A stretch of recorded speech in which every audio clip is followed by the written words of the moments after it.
And welcome back to The Factor Uncensored. Tonight, we're remembering Houston rapper and fan favorite BeatKing. According to TMZ, the rapper passed away yesterday after suffering a pulmonary embolism, which essentially is a blood clot. Joining us to talk about it tonight here on The Factor Uncensored and the impact is one of his club associates, DJ Panda. So I was preparing to ride my bike at about 7 o'clock and the calls started coming in. How did you hear about it? I was actually just getting off of work and I went and took a nap and I just started getting calls about an hour after I fell asleep, like back to back to back to back to back. And I'm like, what's going on? And then everybody's like, have you heard the news? Have you heard the news? And I'm like, what's going on? And they were like, about BeatKing. And I'm like, well, what happened? And so of course you started hearing the speculation of, well, this happened, this happened. I'm like, I was just shocked because you know when you wake up and you're just like, what? This isn't right. Something's wrong. So when later on, like a couple of minutes pass by, and then you start seeing the reports flying all over social media on the Shade Room, TMZ, etc., and it just finally hit. It's like, is this really okay? So I don't know.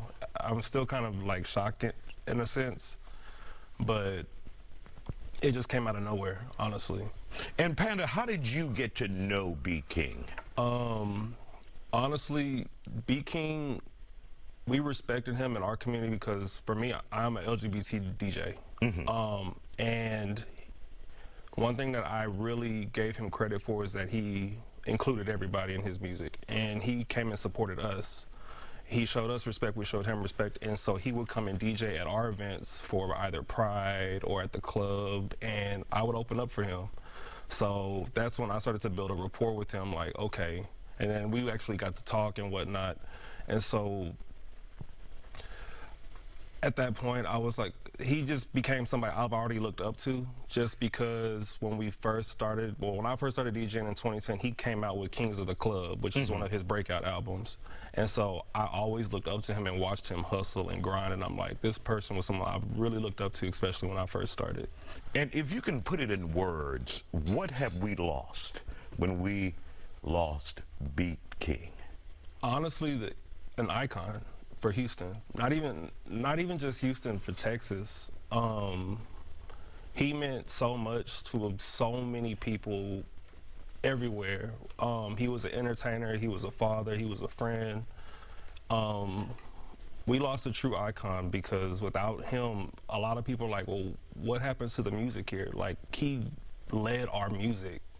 When I came out to DJ, he was one of the main artists I would always put in rotation because it's like, I know this man can like resonate something in people. And so when we lose him, it's like, what's next? Like, no one's gonna fill that shoe of BeatKing. Like, he's our generation's Uncle Luke. That's how I look at it. And of course, he was spicy, as I would put it.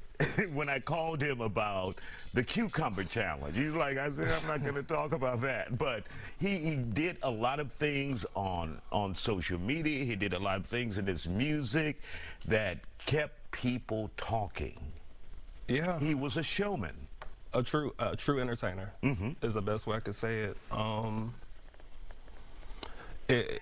It was just different. It's a lot to take in right now, but he was a true entertainer. He knew how to get anybody on the floor. He knew how to make you have fun, have a good time, enjoy your night. That he did. And we want to thank you, DJ Panda, for joining us here on The Factor and sharing your thoughts about BeatKing. We appreciate your time.